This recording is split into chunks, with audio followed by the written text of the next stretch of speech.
Hi, Tom and I started this channel to review electric cars, and so far we've reviewed 6. The Tesla Performance and Long Range, the Porsche Taycan, the Jaguar I-PACE, the Polestar 2 and the Vauxhall Corsa E.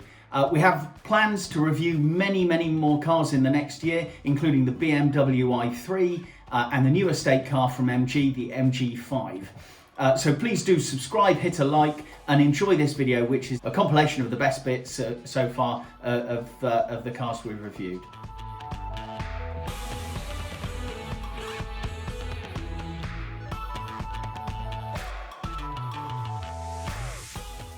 And the most scary thing about this car is the acceleration.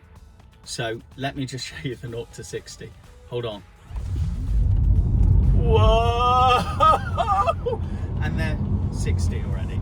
That is just unbelievable, almost unusable.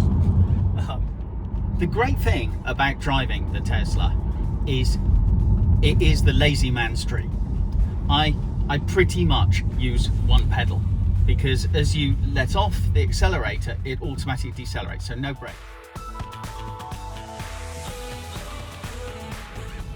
Okay, so how does this drive?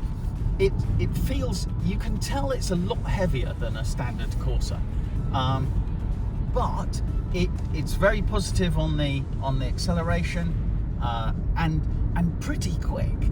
This car will go from 0 to 60 in 7.5 seconds. Okay, so today we're looking at the 4S, which is the entry-level £83,000 model. The other two versions are the Turbo and the Turbo S. But don't take too long looking for the Turbo in those models. There is no Turbo because they're all electric. It's just a nod to the heritage for Porsche. Now, with this one, we've got a few optional extras. The paint is an optional extra, but especially these wheels. These are the Mission E wheels. Okay. So to start the car, you just get in. As long as you've got the keys with you, everything's all started. Now, then we just push this down into drive, it says on the screen, and then away we go. So this is going to be competing with the Model S. And unlike the Model S, it doesn't look like just a screen. You know, the Model S looks like you've got the TV from the spare room and just thrown it in the center console. So 0 to 60 on this is 3.4 seconds. We've got it in sport mode. It lowers the car and gives us the optimum performance. Let's have a look. Whoa, that's gosh, and then 60. Now that's left half of my insides in the bag, I think. That is just amazing, absolutely amazing.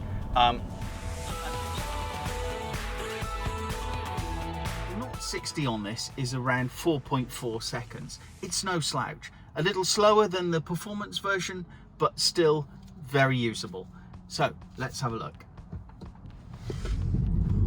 Whoa, and still pushing you back, and there's 60. Really, I can't imagine you'd need faster than that, not on your daily commute.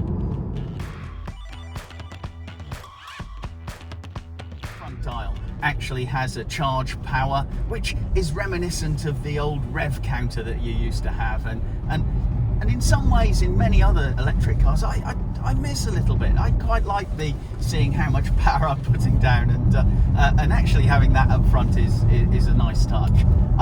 For a car that's been around for 2 years, this still feels really modern inside. This reminds me, actually, as I got in, it really reminds me of the Porsche Taycan that we reviewed the other day.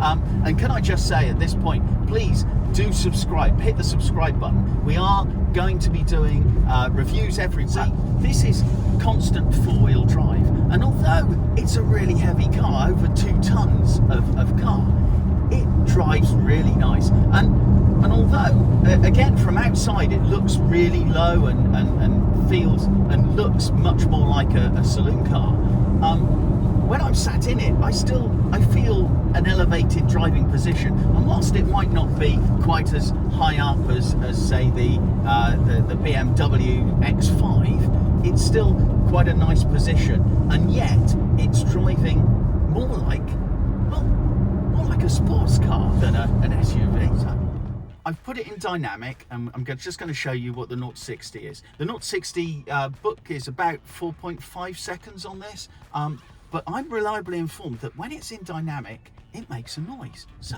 let's hear. Whoa! Okay, and there's 60. And the noise, I'm not sure if it's the same noise outside, but it's really nice just to have some kind of positive affirmation that you've got speed happening. Because one of the things I do miss with all electric cars is that growl, that real I'm going fast and I know it. And this just gives you a little bit of that back. That's nice. And today we're test driving the Polestar 2.